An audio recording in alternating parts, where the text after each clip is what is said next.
Vamos então à terceira parte do quarto capítulo. Nós paramos aqui quando o Alexandre está divertindo o André. Vamos voltar nesse pedacinho que lemos lá.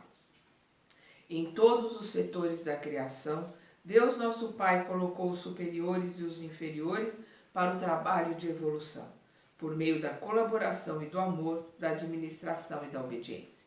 Atrever-nos-íamos a declarar, porventura, que fomos bons para os seres que nos eram inferiores? Não lhes desvastávamos a vida personificando diabólicas figuras em seu caminho? Claro que não desejamos criar um princípio de falsa proteção aos irracionais, obrigados como nós outros a cooperar com a melhor parte de suas forças e possibilidades no engrandecimento e na harmonia da vida. Nem sugerimos a perigosa conservação dos elementos reconhecidamente daninhos. Todavia, devemos esclarecer que no capítulo da indiferença para com a sorte dos animais, da qual participamos no quadro das atividades humanas, nenhum de nós poderia, em sã consciência, atirar a primeira pedra. Os seres inferiores e necessitados do planeta não nos encaram como superiores generosos e inteligentes, mas como verdugos cruéis. Eles não nos olham nos encaram como deveria ser. Superiores e inteligentes, estamos aqui para auxiliar. Eles nos olham como somos, verdugos cruéis. Confiam na tempestade furiosa que perturba as forças da natureza, mas fogem, desesperados, à aproximação do homem, de qualquer condição, excetuando-se os animais domésticos, que por confiar em nossas palavras e atitudes, aceitam o cutelo do matadouro, quase sempre com lágrimas de aflição, incapazes de discernir com o raciocínio embrionário onde começa a nossa perversidade e onde termina a nossa compreensão. Se não protegemos, nem educamos aqueles que o Pai nos confiou, como germens frágeis de racionalidade nos pesados vasos dos instintos, se abusamos largamente de sua incapacidade de defesa e conservação, como exigir o amparo de superiores benevolentes e sábios, cujas instruções mais simples são para nós difíceis de suportar pela nossa lastimável condição de infratores da lei de auxílios mútuos? Como? Como que eu vou pedir ajuda se eu não ajudo?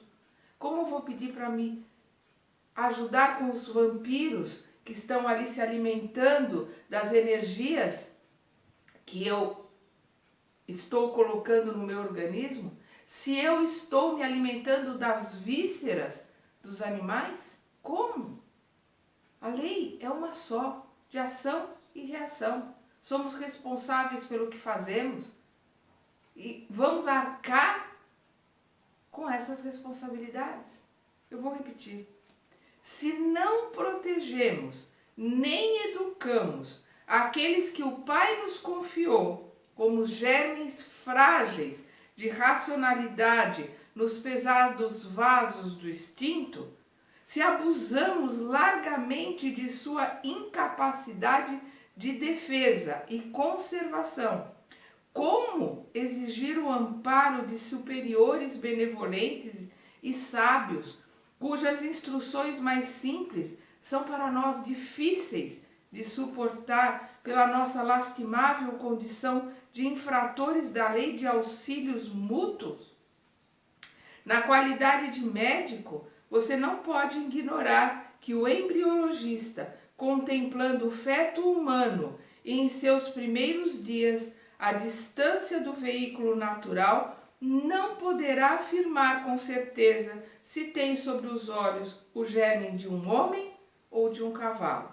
O médico legista encontra dificuldades para determinar se a mancha de sangue encontrada eventualmente provém de um homem, de um cão ou de um macaco.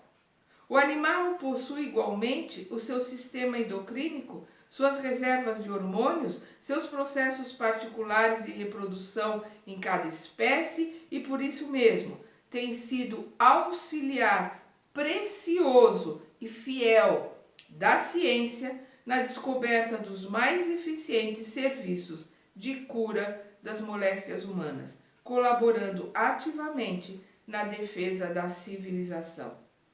Entretanto, o que nós estamos fazendo? Ele diz aqui, quando nós não conseguimos entender as instruções mais simples do plano superior, as instruções mais simples são para nós difíceis de suportar, pela nossa lastimável condição de infratores da lei. Nós precisamos tomar muito cuidado, porque nós temos dificuldade com as coisas simples. As leis de Deus são simples e nós não conseguimos assimilá-las e colocá-las em prática, porque elas são simples. O simples a gente vai deixando ali de lado. A gente acha que está entendendo. Nós estamos lendo e ouvindo aqui e a gente acha que está entendendo. Porque é simples de entender. Mas estamos verdadeiramente compreendendo, porque compreender é colocar em prática. Aí nós ouvimos essas lições, entendemos isso, e aí vemos irmãos que se revoltam porque a gente pede para eles ficar no dia do mediúnico sem comer carne. Aqueles que trabalham com fluidoterapia, com trabalhos que exigem mais energias, 48 horas sem comer carne. Eles acham absurdo. Ou colocam para mim porque eu sou vegetariana, para mim é fácil. Não conseguem entender a necessidade de uma limpeza. O erro que é comermos um irmão. Não conseguem entender que o planeta está se modificando e o planeta de regeneração será vegano, nem vegetariano, será vegano. Não conseguem olhar para a vida e sair da mesmice e analisar cada ato, cada atitude que nós realizamos na vida. Todas elas têm um simbolismo, todas elas têm uma ação e uma reação para conosco. Tanto de nos alimentarmos como de nos prejudicarmos. Com cada ato, com cada sentimento, com cada palavra que nós sentimos, falamos e realizamos durante o dia. Sejamos mais responsáveis. Por isso, vigiar e orar. Que a gente comece essa modificação e que ela seja verdadeira, entendendo as razões e os porquês de cada ato que nós estamos fazendo. E é o que ele coloca aqui. Entretanto, o que nós fazemos? Aí ele continua. Interrompera-se o instrutor e, considerando a gravidade do assunto, perguntei com emoção: como solucionar tão dolorosos problemas? Só tem um jeito. Ele vai colocar aqui. Mas é o que ele diz aqui, esses problemas são nossos. E nós temos que, devagar, amorosamente, tranquilamente, ir nos modificando. Ninguém se modifica de hoje para amanhã. Ah, hoje eu entendi as palavras de André Luiz, a partir de hoje eu estou diferente. Não, é ir assimilando e se modificando aos poucos, com o tempo, mas com perseverança, com entendimento do porquê que está fazendo cada coisa, com vontade verdadeira de mudar. Olha a bondade de um espírito superior como o de Alexandre. Os problemas são nossos, esclareceu o generoso amigo tranquilamente. Não nos cabe condenar a ninguém. Não nos cabe condenar a ninguém. Nós temos que olhar a nós mesmos e trabalharmos por nós. Abandonando as faixas de nosso primitivismo, devemos acordar a própria consciência para a responsabilidade coletiva. Eu vou repetir, porque isso é uma coisa que parece que não entra na cabeça das pessoas. A responsabilidade coletiva. A gente olha para o planeta como se não tivesse nada a ver com isso. A gente olha para o problema do outro como se não tivesse nada a ver com isso. As pessoas comentam até sobre as cotas, sobre o problema dos negros terem tanta dificuldade de ascensão. Olha, como se não tivesse nada a ver com isso. Nós temos a ver com tudo. Os problemas são coletivos, os karmas são coletivos, as responsabilidades são coletivas. A gente tem que crescer. Eu vou repetir. Abandonando as faixas de nosso primitivismo, devemos acordar a própria consciência para a responsabilidade coletiva. A missão do superior é de amparar o inferior e educá-lo. E os nossos abusos para com a natureza estão cristalizados em todos os países há muitos séculos. Os nossos abusos para com a natureza estão cristalizados em todos os países há muitos séculos, em todas as civilizações. São responsabilidades nossas, encarnados e desencarnados, porque o desencarnado está na crosta terrestre, está aqui em dimensões diferentes, mas estamos ligados ao mesmo planeta. Somos todos terráqueos, somos todos responsáveis pelo estado que o planeta está. Encarnados e desencarnados temos a responsabilidade de ajudar este planeta a se melhorar, porque nós sujamos, poluímos, criamos o caos que está no ambiente da natureza neste planeta. A responsabilidade é coletiva, todos os encarnados, todos os desencarnados e todos os países. Não podemos renovar os sistemas econômicos dos povos de um momento para o outro, nem substituir os hábitos arraigados e viciosos de alimentação imprópria de maneira repentina. Não pode se fazer no estalar do dedo, mas podemos começar a modificação, podemos começar a diminuir os produtos, as coisas que são nocivas ao nosso organismo, ao nosso perispírito, à nossa alma, ao nosso desenvolvimento. Refletem eles igualmente nossos erros multimilenários, mas na qualidade de filhos endividados para com Deus e a natureza, na qualidade de filhos endividados para com Deus e a natureza, devemos prosseguir no trabalho educativo, acordando os companheiros encarnados mais experientes e esclarecidos para a nova era em que os homens cultivarão o solo da terra por amor e utilizar-se-ão dos animais com espírito de respeito, educação e entendimento. É a nova era que está chegando. É o que ele coloca aqui, eu vou repetir. Lá no primário a gente vê, né, que se coloca que repetindo a gente aprende. Então quem sabe a gente repetindo, a gente aprende. Apreende dentro de nós os ensinamentos. Refletem eles, igualmente, nossos erros multimilenários, mas na qualidade de filhos endividados para com Deus e a natureza, devemos prosseguir no trabalho educativo, acordando os companheiros encarnados mais experientes e esclarecidos para a nova era em que os homens cultivarão o solo da terra por amor e utilizar-se-ão dos animais com espírito de respeito, educação e entendimento. Depois de ligeiro intervalo, o instrutor observou: Semelhante realização é de importância essencial na vida humana, porque sem amor para com os nossos inferiores, não podemos aguardar a proteção dos superiores. Sem respeito para com os outros, não devemos esperar o respeito alheio.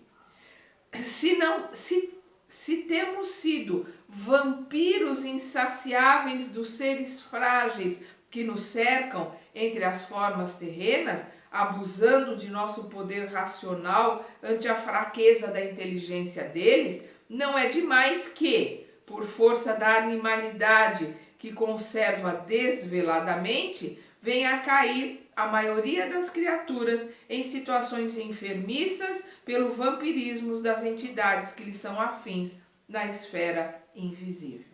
Está aí explicado os nossos problemas, as nossas doenças, as nossas dificuldades com o nosso corpo aqui no planeta. É a responsabilidade, ou seja, melhor dizendo, é a nossa irresponsabilidade que causa tudo isso. Eu vou repetir, quem sabe a gente grava.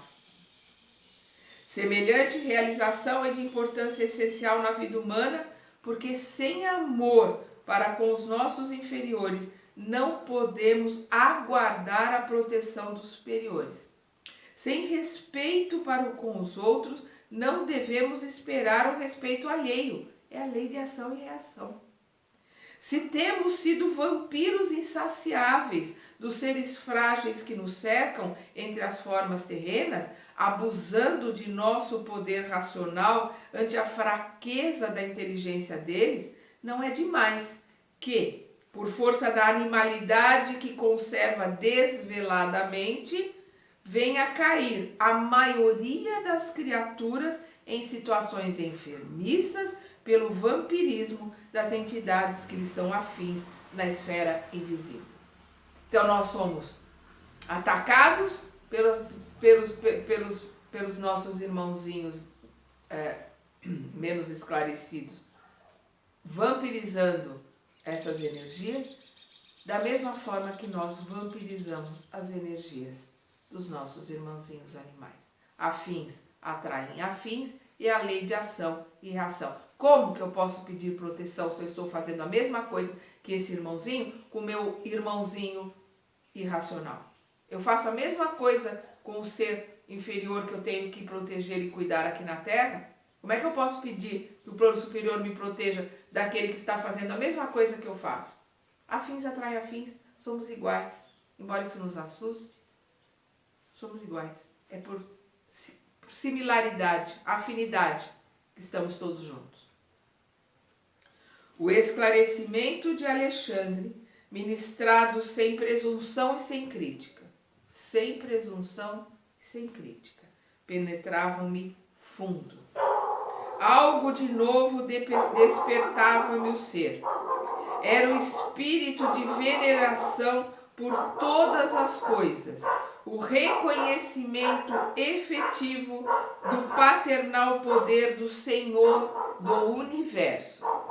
O delicado orientador interrompeu-me o transporte de íntima adoração ao Pai, acentuando. Segundo observa, o legítimo desenvolvimento mediúnico é problema de ascensão espiritual dos candidatos às percepções sublimes. O problema do legítimo desenvolvimento mediúnico é a ascensão espiritual dos candidatos às percepções sublimes. Nós só vamos ascender, melhorar a nossa mediunidade, nosso trabalho mediúnico, a nossa percepção, a nossa intuição, a hora que nós melhorarmos a nós mesmos como pessoas, como almas, espíritos encarnados, quando formos seres melhores, quando tivermos nos elevado. Entretanto, André, não importa que os nossos amigos ansiosos pelos altos valores psíquicos tenham vindo até aqui sem a devida preparação. Embora incipientes no assunto, lucraram muitíssimo, porque foram auxiliados contra o vampirismo venenoso e destruidor. Embora eles não tenham se preparado, embora eles não estavam ali como deveriam estar, foram sim, foram auxiliados, saíram dali se sentindo melhor, se sentiram bem.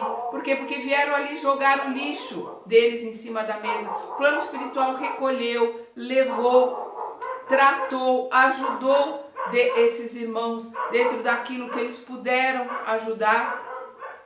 E eles saíram dali se sentindo melhor. Então o que ele diz aqui, lucraram muitíssimo. Claro que lucraram. Foram ajudados ali. Somos sempre ajudados. O plano espiritual é de uma misericórdia infinita para nos ajudar. A questão é, a hora que sai dali, continua pensando e fazendo as mesmas coisas, vai pegar um outro irmãozinho igualzinho e trazer ali de volta. Como eu já falei em outros capítulos, vai ser médio de transporte, vai exercer a caridade de transportar irmãos para a casa espírita para serem auxiliados. Surpreendeu-se você com as larvas que lhes avassalam as energias espirituais? Agora verá as entidades exploradoras que permanecem fora do recinto esperando-lhes o regresso. Lá fora? Perguntei alarmado. Sim, respondeu Alexandre. Se os nossos irmãos conseguissem de fato estabelecer sobre si mesmos os desejáveis golpes de disciplina, muito ganhariam em força contra a influenciação dos infelizes que o seguem. Lamentavelmente, no entanto, são os raros os que mantêm a necessária resolução no terreno da aplicação viva da luz que recebem. A maioria, rompido o nosso círculo magnético, organizado no curso de cada reunião, esquece as bênçãos recebidas e volta-se novamente para as mesmas condições deploráveis de horas antes, subjugada pelos vampiros renitentes e cruéis. Então recebe o auxílio ali dentro da casa espírita, é aliviado daqueles sintomas e dos problemas do vampirismo que é exercido sobre eles, se sentem melhor, se sentem aliviados. Mas como não mantém disciplina, não mantém o orar e vigiar do lado de fora, são assolados de novo por esses irmãozinhos. É o que ele coloca aqui. Esquece da bênção, esquece do que falou, esquece do que recebeu, esquece-se de tudo. E aí volta a se comprazer com os vícios junto com esses irmãozinhos menos esclarecidos. E agora nós vamos ver isso no próximo capítulo, né? Esses irmãozinhos que estão esperando lá do lado de fora da casa espírita. Oh, que lições! Exclamei. Notando que os nossos amigos encarnados se dispunham a sair, o instrutor convidou: venha comigo à via pública e observe por si mesmo. Então vamos junto com eles, no próximo capítulo, observar os irmãos que estão esperando por eles fora da casa espírita.